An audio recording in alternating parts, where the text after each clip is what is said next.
Muy buenos días, un gusto estar con ustedes. Muchísimas gracias por la invitación.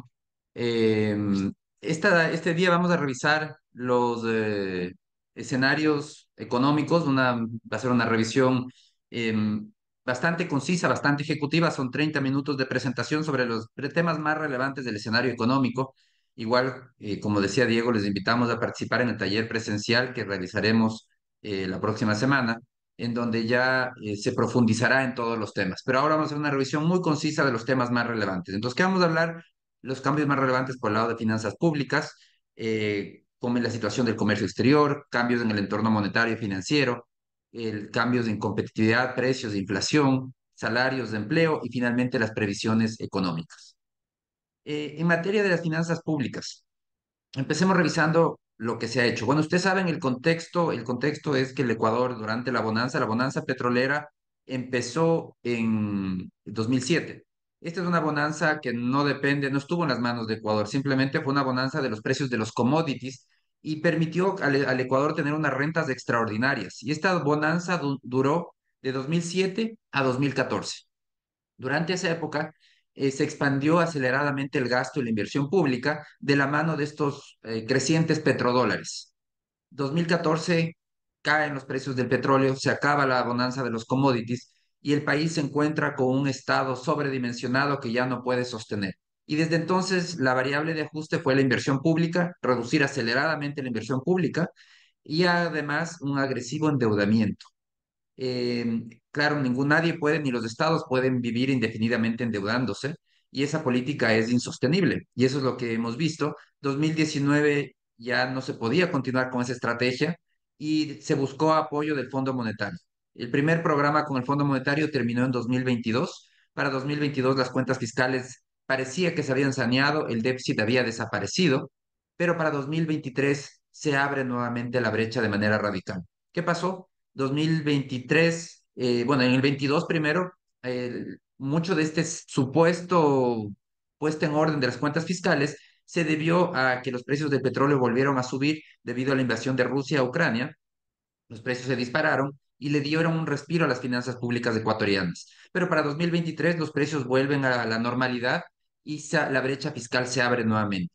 Además, 2023 es un año en donde el gobierno de la época de Guillermo Lasso estaba bastante debilitado políticamente y buscó congraciarse con la población abriendo la llave del gasto. Entonces se dispara nuevamente el gasto. El resultado es que terminamos en 2023 con un déficit importante. A nivel del presupuesto general del Estado, ese déficit fue de 5.700 millones de dólares.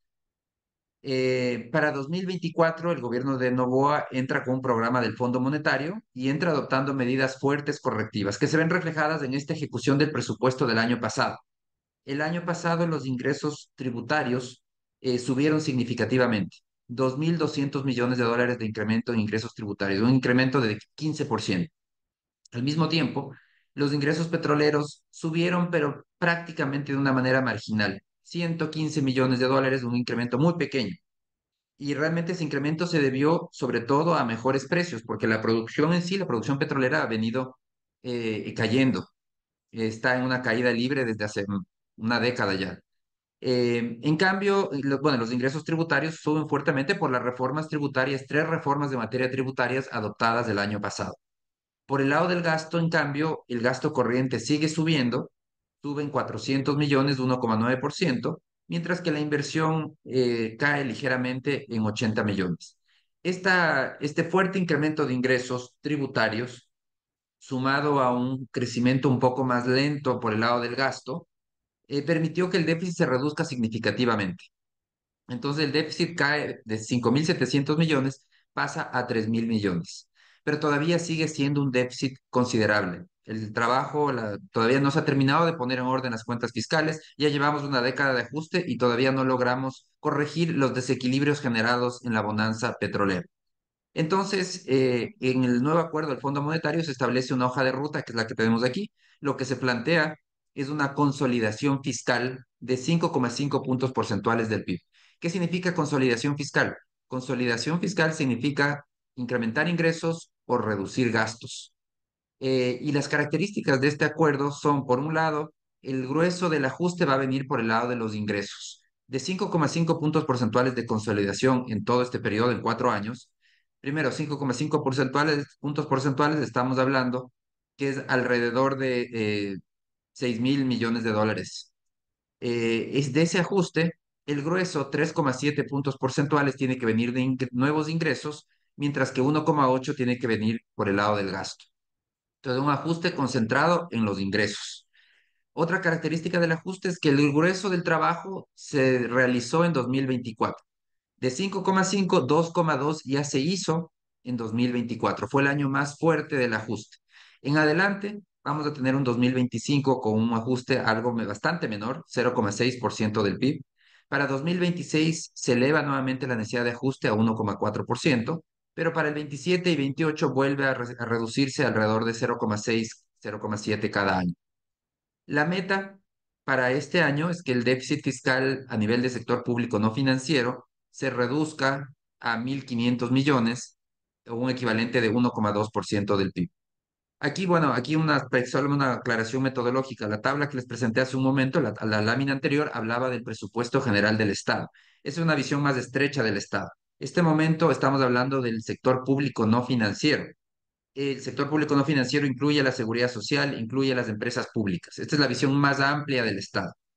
Entonces, a nivel de la visión más amplia del Estado, el año pasado cerramos con un déficit de 2.400 millones de dólares, y todavía no hay el dato definitivo, pero esa es la meta, que se haya cerrado alrededor de 2.400 millones, y se espera que se reduzca a 1.500 millones de dólares este año y que siga reduciéndose en los años siguientes conforme avanza este plan de ajuste. En materia de nuevos ingresos, ¿qué es lo que se plantea? Bueno, las autoridades se comprometieron con el Fondo Monetario a preparar un plan para obtener nuevos ingresos tributarios por dos vías. Entonces, la primera vía va a ser reducir el gasto tributario, reducir deducciones, exenciones, crédito fiscal, tasas reducidas. Y la segunda vía es sustituir todos esos impuestos y contribuciones temporales por ingresos permanentes. ¿Y qué es lo que sucede? Es que una parte importante de esos, ustedes ven aquí en este año, los nuevos ingresos en el 2024, los nuevos ingresos alcanzaron un equivalente a 1,8% del PIB, alrededor de 2 mil millones de dólares adicionales.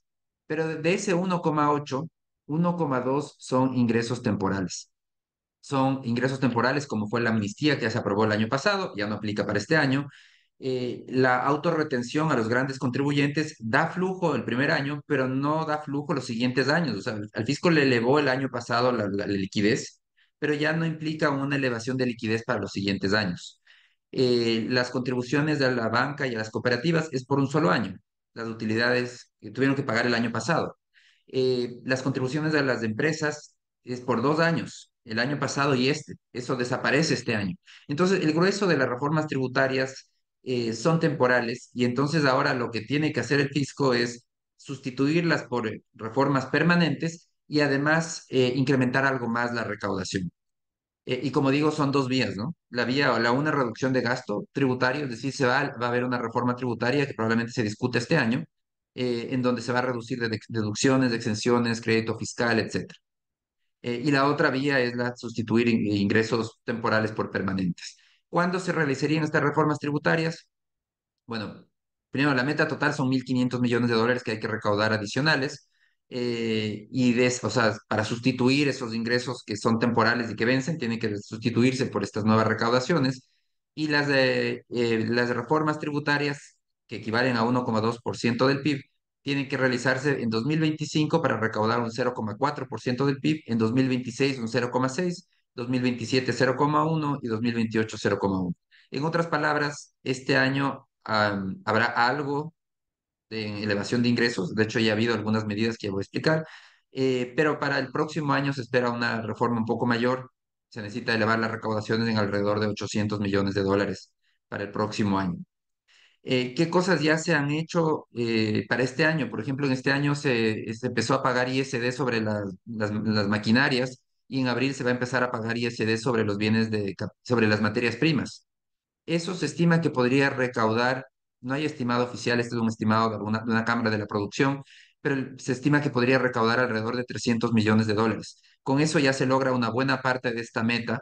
Probablemente el gobierno tome objetivos adicionales para completar lo que le falta.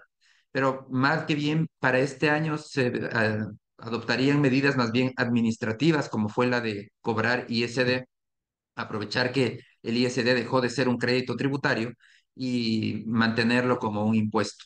Entonces, de esa manera, el gobierno podría cumplir con este objetivo de elevar recaudaciones en 2025, pero para 2026 sí necesita una reforma tributaria, y esa es probable que se discuta este año, más adelante, antes de que finalice el año, para que pueda entrar en vigor en 2026. El ministro de Finanzas ya habló en su momento, en noviembre, diciembre, hizo algunas declaraciones hablando de esta gran reforma tributaria en la que estaban trabajando y que es una reforma tributaria para los próximos 20 años, que cambiaría totalmente la estructura tributaria. Por el lado de los subsidios, que es la otra medida, el gobierno ya hizo una focalización el año pasado equivalente a 0,7% del PIB.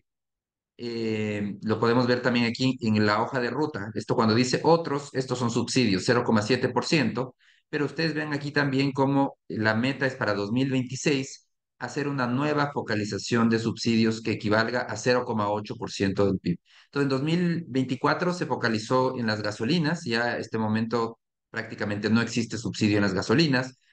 Para tener una referencia de cuánto dinero hablamos, los subsidios del Estado en 2024 fueron de 7.800 millones, combustibles 3.000 millones, el mayor rubro de subsidios fue por combustibles, el principal es del diésel 1.500, GLP 700, gasolina 631.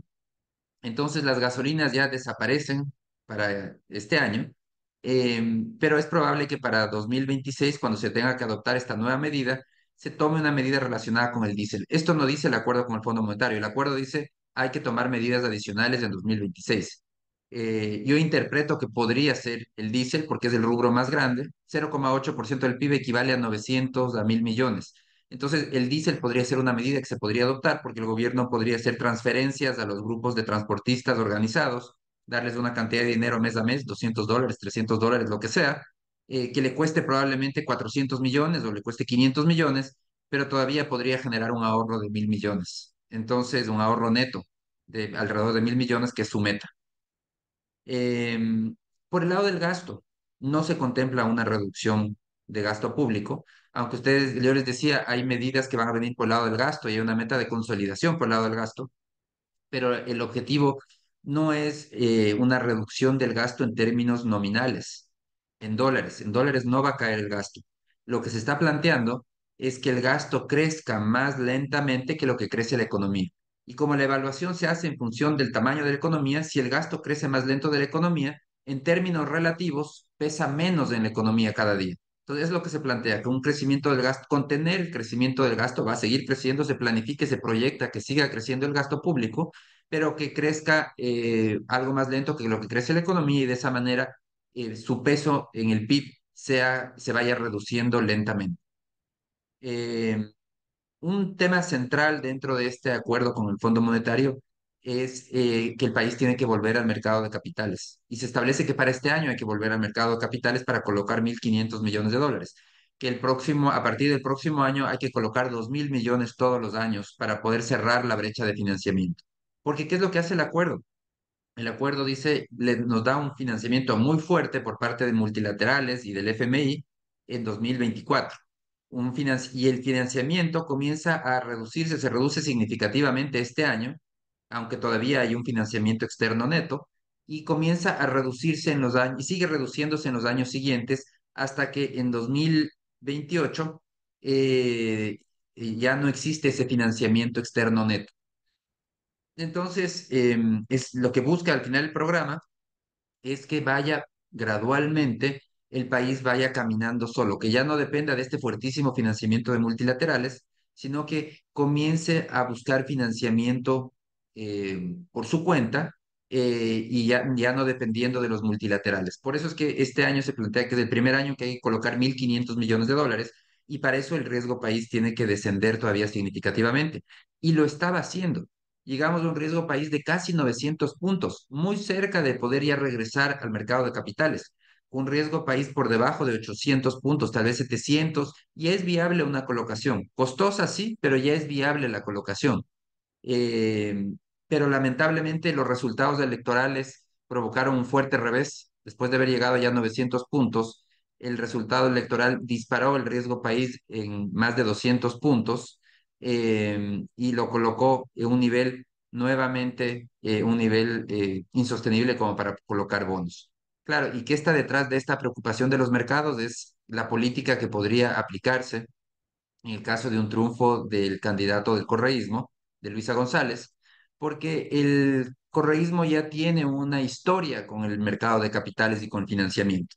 Y la historia es que Rafael Correa expulsó en su momento al representante del Fondo Monetario Internacional del Ecuador, también declaró un default de la deuda externa en 2008 y también utilizó la emisión monetaria para financiar gasto, es decir, emitir ecuadólares, sobre todo muy fuertemente a partir de 2014. Entonces, ese es la historia que genera preocupación a los inversionistas. Dicen, bueno, van a volver y probablemente van a hacer lo mismo que ya hicieron. Y eso genera preocupación porque significaría que los inversionistas no podrían cobrar el dinero que le han prestado al país. Por el lado y claro, entonces aquí tenemos dos alternativas, ¿no? Una continuidad del programa del Fondo Monetario, si es que gana Daniel Noboa, un escenario bastante incierto, con muchos riesgos, si es que gana Luisa González, que implicaría por el lado fiscal probablemente acabar con el acuerdo con el Fondo Monetario, declarar una moratoria en la deuda externa y finalmente emisión monetaria para poder seguir gastando. Entonces, una situación, una política que es cortoplacista, que da réditos en el corto plazo, pero que tiene un costo enorme en el mediano y largo plazo. Comercio exterior, ¿qué es lo más relevante? Las exportaciones han tenido un desempeño bastante bueno. Las exportaciones crecen a noviembre 8,6%. Sí, no están creciendo tan fuerte como crecieron en el 22 o incluso una parte del 23, pero en todo caso están en un terreno positivo, están creciendo. Las importaciones, en cambio, se están contrayendo y ya se contraen de manera generalizada desde 2023. Tenemos que las importaciones caen 6,4% y cuando digo generalizadas porque caen las importaciones de insumos, significa, esto es una evidencia de una economía interna debilitada. Porque cuando caen las importaciones de insumos es porque la producción está debilitada, menos consumo de insumos para producir, porque produzco menos. Caen los bienes de capital, significa menos inversión, y caen los bienes de consumo, es porque hay menos capacidad de consumo de las familias. Y esta combinación de unas exportaciones relativamente resilientes y una caída generalizada en importaciones lleva a un superávit comercial gigantesco, que es una evidencia de esta debilidad económica del país. Es positivo que las exportaciones sean resilientes, sean fuertes, estén fuertes, pero es muy negativo que las importaciones estén cayendo porque evidencia una economía debilitada. A noviembre tuvimos un superávit comercial en el acumulado de 12 meses de 6.400 millones de dólares, 4.500 millones más que un año antes. Por el lado monetario y financiero, el entorno ha cambiado. Y este cambio se produjo en junio del año pasado. Hasta junio habíamos tenido un entorno de una liquidez decreciente, incluso se contrajo en el primer semestre del año pasado, pero vemos cómo ya la liquidez comienza a acelerarse nuevamente. Desde junio sube la liquidez global de la economía en sus distintas medidas y esto se ve reflejado también en una caída de las tasas de interés. Desde agosto las tasas de interés están cayendo, caen de manera generalizada, tanto la tasa activa como la tasa pasiva. Y esa tendencia se mantiene. Por el lado de depósitos, los depósitos comenzaron a acelerarse fuertemente en el segundo semestre del año pasado. Conforme la liquidez de la economía también aumentaba, esto se vio reflejado en los depósitos. ¿Qué está detrás? Hay varias fuentes que alimentan los depósitos. Primero, lo que les decía, ese superávit comercial gigantesco. Esos recursos se acumulan en la economía, van al sistema financiero y elevan depósitos. Un segundo factor es el financiamiento externo del gobierno. Todo esto hasta 2028, el gobierno va a recibir más dinero del exterior que lo que tiene que pagar en deudas. Entonces, eso hace que se acumule también liquidez internamente de lo que trae el gobierno y comienza a hacer pagos. Y el tercero son las remesas. El año pasado, en la fecha, al tercer trimestre, las remesas crecieron un fuertísimo 22%. Bueno, hay que ver qué sucede a futuro con las políticas de Trump. Pero en todo caso, todos estos factores lo que han hecho es disparar la liquidez y disparar los depósitos que ahora crecen mucho más rápido que lo que crece el crédito. porque el crédito, si bien seguía creciendo, pero de una manera desacelerada, es decir, cada día crecía un poco más lento. Pero parece que ya finalmente comenzamos a ver un cambio en la tendencia. Es muy pronto para decir, pero yo creo que se puede esperar que el crédito comience a acelerarse durante este año, especialmente una vez que pasemos toda la incertidumbre política. Terminadas las elecciones, probablemente ya el crédito comience, los depósitos comiencen a transformarse en crédito porque hay nuevas decisiones de inversión, porque la población vuelve a consumir de una manera un poco más elevada, etcétera. Por el lado de la inflación y los precios, la inflación en el Ecuador es muy baja. A enero la inflación fue de apenas 0,3%. La caída más fuerte, estábamos, el año pasado veníamos con una inflación de alrededor del 1%, pero llegó a diciembre y se desplomó a 0,5%. ¿Y por qué se produjo esa caída tan fuerte? Es por una decisión puntual que fue la del gobierno de condonar las planillas eléctricas de la población que consuma menos de 180 kilovatios hora. Entonces, como la electricidad forma parte de la canasta que mide la inflación, entonces evidentemente eso jaló la inflación para abajo. Este nivel así tan bajo de inflación probablemente se va a mantener mientras dure esa tarifa especial. 3 meses, una vez que se acabe esa tarifa especial, la inflación repuntará algo, probablemente alrededor del 1%, pero de cualquier manera vemos que la inflación en el Ecuador es mucho más baja, la inflación norteamericana. Incluso cuando se tomaron decisiones como eliminar el subsidio a las gasolinas, se produjo un incremento muy puntual, al mes siguiente la inflación estaba cayendo. Cuando se elevó el IVA, también el incremento en la inflación fue muy puntual, al mes siguiente estaba cayendo. Entonces vemos que afortunadamente en el Ecuador, y a diferencia de Estados Unidos, nosotros no tenemos la impresora de billetes. Estados Unidos sí la tiene y por eso es que Estados Unidos tiene de manera persistente inflación más alta, incluso la inflación norteamericana está acelerándose, lo cual es un motivo de preocupación, mientras que la inflación ecuatoriana se mantiene siempre por debajo. En cuanto a salarios y empleo, el entorno laboral es desafiante, muy desafiante. Los datos más recientes a noviembre muestran que el empleo adecuado ha caído a apenas 33% de la población económicamente activa. Una caída significativa e importante frente a septiembre. En septiembre, hay que recordar, empezaron los apagones masivos. Entonces, entre septiembre y diciembre se perdieron 324.000 empleos adecuados, eh, y esto evidentemente está muy relacionado con los apagones. Em, y claro, parte de esta situación compleja del empleo adecuado se ve reflejada también en el comportamiento de la migración. Desde 2021 hay una salida neta de ecuatorianos muy importante, 82.000 en el 21, 114.000 en el 22, 121.000 en el 23 y 95.000 adicionales en el 24. Esto también puede cambiar dependiendo de cuánto cumpla de sus promesas Trump. Pero claro, hasta ahora toda esta fuertísima salida de migrantes es lo que está explicando también el incremento muy fuerte de las remesas. En cuanto a los salarios, el desafío de Ecuador viene por el lado de que tiene salarios políticos muy altos para el nivel de productividad.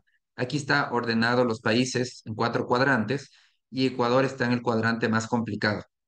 Salarios altos con baja productividad. Es la peor combinación de todas, porque significa que, y esta es una de las explicaciones también de por qué tenemos tan pocos empleos adecuados, es porque cuando el salario no se justifica con lo que aporta el trabajador a la producción, ese empleo adecuado, ese empleo formal se destruye, y se produce, esa población va a un empleo inadecuado, donde no gana ni siquiera el salario mínimo. Entonces, y esa es la consecuencia de tener un salario alto con baja productividad. En cambio, un cuadrante mucho más saludable están, por ejemplo, Chile, que tiene salarios más altos que el Ecuador, pero tiene alta productividad, o Uruguay o Costa Rica, todos países con salarios más altos y también con productividades más altas. Em, Sobre las previsiones económicas, ¿qué es lo importante ver en este entorno? Tenemos por un lado qué sucede con la inversión. La inversión es el motor del crecimiento económico. Y entonces vemos cómo la inversión con datos al tercer trimestre del año pasado, que son los últimos datos disponibles, la inversión se contrajo 3,7%. La previsión del Banco Central era que el año pasado la inversión cierre en alrededor de 0,6.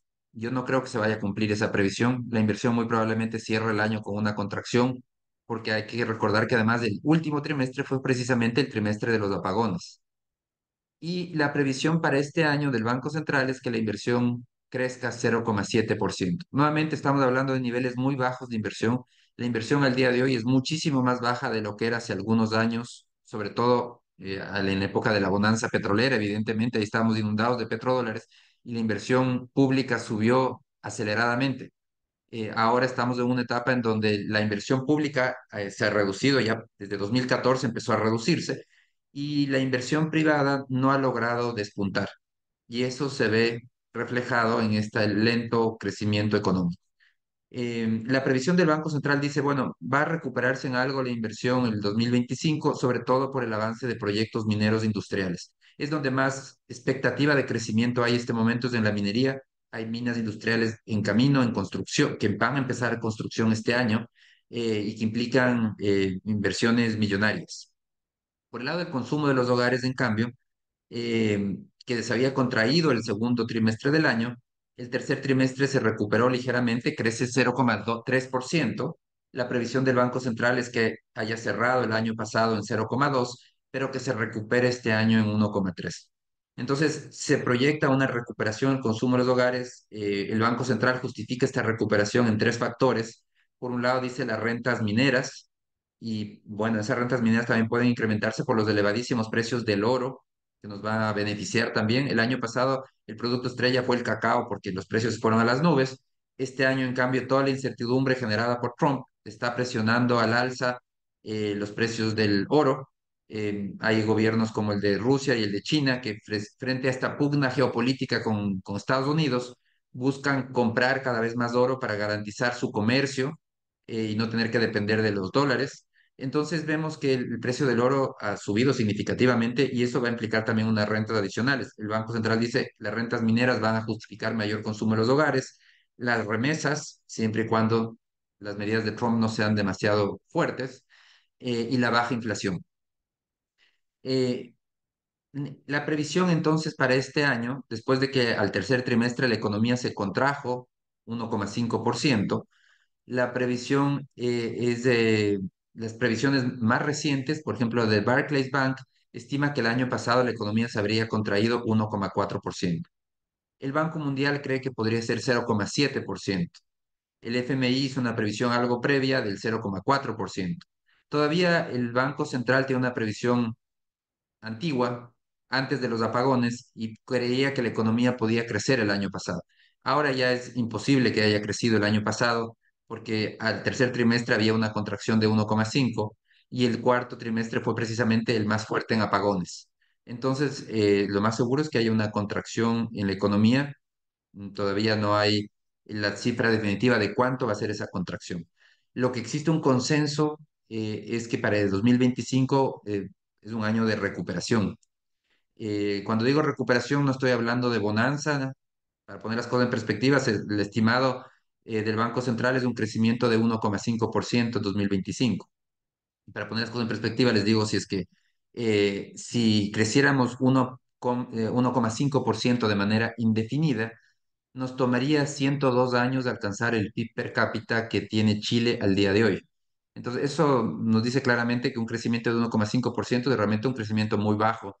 Pero en todo caso, la previsión es que este año saldremos de esta contracción económica y pasaremos a terreno positivo. Las previsiones más recientes, como la del Banco Mundial, consideran que la economía podría crecer alrededor de un 2% en este año. Y detrás de ese crecimiento están algunos factores. Primero, el fin de la incertidumbre electoral.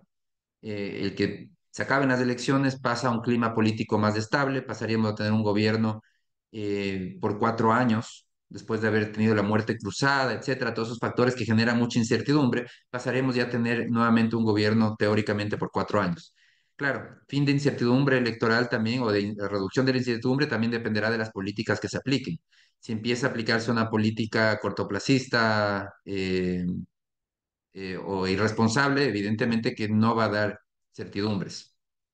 Por otro lado, los apagones también se espera que sean bastante más leves, si es que los llega a ver. El gobierno dice que no va a haber apagones, pero la realidad es que el déficit eléctrico en su punto más fuerte durante el estiaje fue de 1.900 megavatios y el gobierno hasta ahora ha logrado incorporar alrededor de 500 megavatios adicionales. Es decir, si es que volvemos a ese punto álgido de 1.900 megavatios, no se logra abastecer con lo que se ha hecho hasta ahora.